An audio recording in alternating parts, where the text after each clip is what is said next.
उत्पन्ना एकादशी व्रत कथा। राधे राधे दोस्तों, आज के हमारे इस वीडियो में हम आपके लिए लेकर आए हैं उत्पन्ना एकादशी व्रत कथा। वो पावन कथा जिसे सुनने मात्र से सारे पाप नष्ट हो जाते हैं और जीवन में आती है सुख, शांति और समृद्धि। तो चलिए जानते हैं इस दिव्य व्रत की अद्भुत कथा, जिसे सुनकर आपका मन भी भक्ति भाव से भर उठेगा। उत्पन्ना एकादशी का महत्व। धर्मराज युधिष्ठिर कहने लगे, हे भगवान, मैंने कार्तिक शुक्ल एकादशी अर्थात प्रबोधनी एकादशी का सविस्तार वर्णन सुना। अब आप कृपया करके मुझे मार्गशीर्ष माह के कृष्ण पक्ष की एकादशी के विषय में भी बतलाइए। इस एकादशी का क्या नाम है तथा इसके व्रत का क्या विधान है, इसकी विधि क्या है, इसका व्रत करने से किस फल की प्राप्ति होती है, कृपया ये सब विधान पूर्वक कहिए। भगवान श्री कृष्ण बोले, मार्गशीर्ष माह के कृष्ण पक्ष में आने वाली इस एकादशी को उत्पन्ना एकादशी कहा जाता है। ये व्रत शंखोद्वार तीर्थ में स्नान करके भगवान के दर्शन करने से जो फल प्राप्त होता है उसके बराबर पुण्य मिलता है। व्रत करने वाले भक्त को चोर, पाखंडी, पर स्त्रीगामी, निंदक, मिथ्याभाषी तथा किसी भी प्रकार के पापी से बात नहीं करनी चाहिए। इसका महात्म्य मैं तुमसे कहता हूँ, ध्यान पूर्वक सुनो। उत्पन्ना एकादशी व्रत था। युधिष्ठिर कहने लगे, हे भगवान, आपने हजारों यज्ञ और लाखों गोदान को भी एकादशी व्रत के बराबर नहीं बताया, सो ये तिथि सब तिथियों से उत्तम कैसे हुई, बतलाइए। भगवान कहने लगे, हे युधिष्ठिर, सतयुग में मुर नाम का दैत्य उत्पन्न हुआ। वह बड़ा बलवान और भयानक था।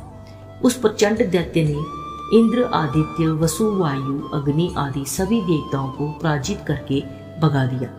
तब इंद्र सहित सभी देवताओं ने भयभीत होकर भगवान शिव से सारा वृतांत कहा और बोले, हे कैलाशपति, मुर दैत्य से भयभीत होकर सब देवता मृत्यु लोक में फिर रहे हैं। तब भगवान शिव ने कहा, हे देवताओं, तीनों लोकों के स्वामी, भक्तों के दुखों का नाश करने वाले भगवान विष्णु की शरण में जाओ। वे ही तुम्हारे दुखों को दूर कर सकते हैं। शिव जी के ऐसे वचन सुनकर सभी देवता क्षीर सागर में पहुंचे।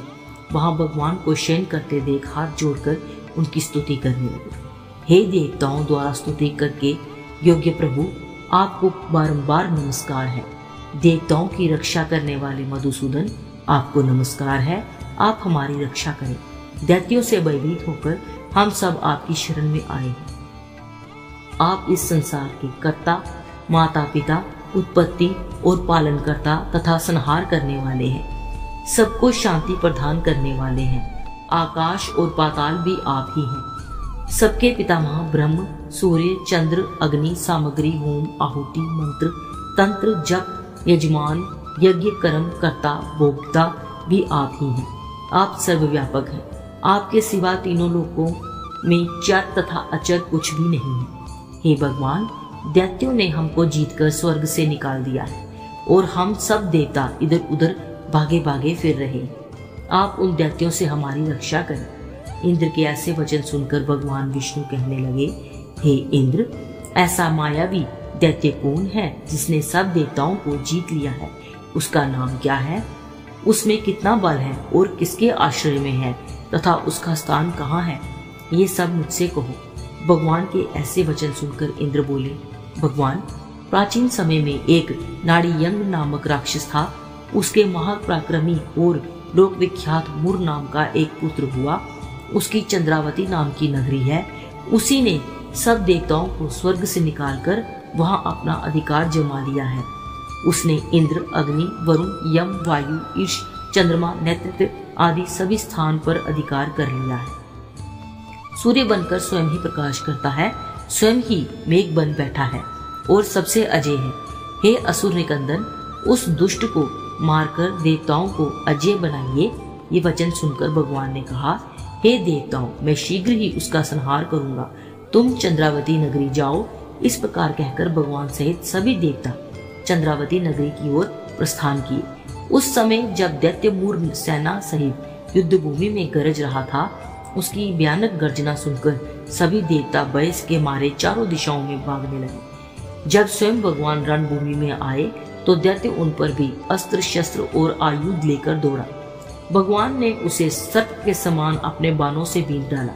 बहुत से दैत्य मारे गए, केवल मुर बचा रहा। वह अविचल भाव से भगवान के साथ युद्ध करता रहा।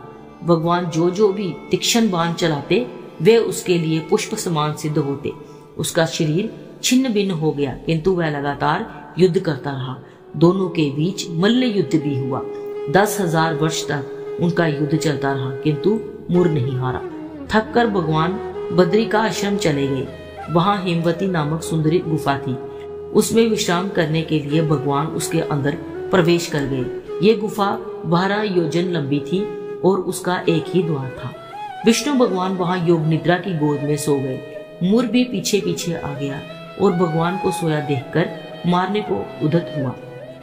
तभी भगवान के शरीर से उज्जवल कांतिमय रूप वाली देवी प्रकट हुई। देवी ने राक्षस मुर को ललकारा, युद्ध किया और उसे तत्काल मौत के घाट उतार दिया। श्री हरि जब योग निद्रा की गोद से उठे तो सब बातों को जानकर उस देवी से कहा, आपका जन्म एकादशी के दिन हुआ है, अतः आप उत्पन्ना एकादशी के नाम से पूजित होंगी। आपके भक्त वही होंगे जो मेरे भक्त हैं। जय श्री हरि। तो आपने सुनी उत्पन्ना एकादशी व्रत की पावन कथा।